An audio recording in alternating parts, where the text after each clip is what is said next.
This is your Swap Hunt Daily News for March 4th, 2026. Bitcoin is pushing toward one-month highs while the altcoin market is quietly experiencing its worst structural breakdown since the FTX collapse. Markets are flashing a split signal today. Bitcoin is pushing higher, reclaiming key levels and trading near a one-month high, while the broader regime remains technically bullish on the 12-hour time frame. But sentiment tells a different story. The Fear and Greed Index is sitting at extreme fear, its lowest reading in weeks. The total crypto market cap is recovering ground after several difficult sessions, yet altcoins continue to struggle badly, with a record share now trading near all-time lows. Institutional and long-term buyers are quietly accumulating, while retail continues to exit. While retail investors are selling at the fastest pace since October, long-term holders are doing the opposite. On-chain data from CryptoQuant shows that wallets holding Bitcoin for at least 150 days accumulated 212,000 coins over the past 30 days. At current prices, that's more than $14 billion in fresh accumulation. The timing is notable. Bitcoin dipped to around $60,000 in early February following a roughly 15% pullback from cycle highs, and that weakness appears to have triggered a coordinated response from patient capital. 17 out of the top 25 largest Bitcoin ETF holders also increased their positions during this period. Meanwhile, the Bitwise CIO Matt Haugen noted that institutional allocators who missed the initial ETF-driven wave are now viewing lower prices as an entry point rather than a warning sign. One prospective client reportedly committed $11 million after 2 years of deliberation. The divergence between retail and institutional behavior is historically significant. Long-term holders tightening supply while short-term participants exit creates a supply squeeze dynamic that has preceded major price moves in previous cycles. Whether that translates to upside now depends heavily on macro conditions and whether new demand enters the market to absorb whatever retail is selling. The altcoin market is in worse shape than it was during the FTX collapse. That's not a headline exaggeration, it's what on-chain data is now showing. Analyst Darkfrost reported that approximately 38% of altcoins are currently trading near their all-time lows, a figure that now exceeds the percentage recorded during the FTX implosion in late 2022. This is the highest reading of this metric ever recorded. What makes this particularly striking is the context. Bitcoin has been recovering and is currently pushing toward one-month highs, yet altcoins are being systematically abandoned. The total crypto market cap, excluding the top 10 assets, has dipped near $169 billion and is now testing historically sensitive demand zones. The index has broken below its 50-week and 100-week moving averages, a classic signal of deteriorating medium-term momentum. Volume data reveals that the largest expansions in trading activity have come during sell-offs, which points to forced exits and liquidity stress rather than healthy rotation. Analysts warn that a break below the $160 to $170 billion support band could open the door toward the $130 to $140 billion range, levels last seen in 2023. For traders holding long-tail altcoins, this data is a sobering reminder that Bitcoin's recovery does not automatically lift all boats. Mara Holdings, the second-largest publicly traded Bitcoin treasury after Strategy, has quietly revised its reserve policy in a way that's drawing serious attention.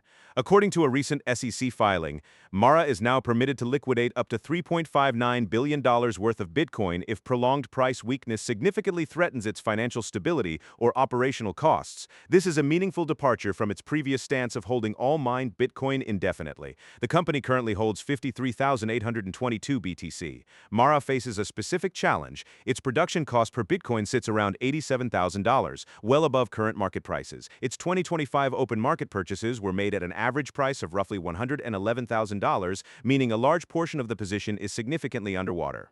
Blockchain analyst Shanaka Anslem noted that on-chain data will be the real signal to watch. If no significant outflows appear within the next 90 days, the policy revision may simply reflect contingency planning rather than intent to sell. But if Mara does begin moving coins under adverse conditions, and the Fear and Greed Index is sitting near extreme fear territory right now, the potential supply impact could be meaningful. Some analysts have flagged the risk of a chain reaction if other treasury holders interpret Mara's moves as a signal to reduce their own exposure. The head of the Commodity Futures Trading Commission just signaled that the United States is weeks away from a regulatory framework for crypto perpetual futures. CFTC Chair Mike Selig made the comments at the Milken Institute's Future of Finance conference, saying the agency aims to bring true perpetual futures back onshore under its newly launched Project Crypto initiative. This matters because crypto perpetuals have historically operated offshore, primarily in Asia and Europe. largely because of regulatory ambiguity in the United States. Monthly trading volume across perpetual platforms has grown to $829 billion since late 2025, making this one of the largest unregulated financial product categories in the world. Selig's announcement is being read as a direct signal that U.S.-domiciled platforms could soon compete on equal footing with offshore exchanges for this enormous flow. Hyperliquid, the decentralized exchange that has emerged as a leading perpetuals venue, welcomed the direction. The platform's policy arm has been working with regulators in anticipation of this moment. Hyperliquid's native token saw gains following Selig's remarks. More broadly, this development could open the door for significant institutional participation in derivatives markets that were previously off-limits to regulated U.S. entities, a structural change with long-term implications for market depth and price discovery. Iran's cryptocurrency market experienced a dramatic disruption following reports of U.S. and Israeli airstrikes on Tehran. Within minutes of initial reports, outflows from Nobotex, Iran's largest crypto exchange, surged approximately 700%. Blockchain analytics firm Elliptic tracked millions of dollars being moved rapidly to external wallets and overseas exchanges. The spike was intense but short-lived. An internet blackout across Iran shut down connectivity and halted further transactions before any coordinated large-scale transfer could complete. TRM Labs suggested the pattern looked more like a panic response than an organized capital flight operation. The episode underscores the unique role that cryptocurrency plays for populations living under heavy financial sanctions. For Iranians restricted from accessing global banking infrastructure, crypto has served as one of the few viable mechanisms for cross-border value transfer. The broader crypto market didn't react significantly to the news, as global risk sentiment had already been absorbing geopolitical noise from the region. But the Nobotex outflow spike illustrates just how rapidly digital assets can be mobilized in response to sudden political shocks, a dynamic that regulators in both Washington and Brussels have been flagging with increasing urgency. When Iran's connectivity is restored, analysts will be watching whether outflow patterns resume or normalize.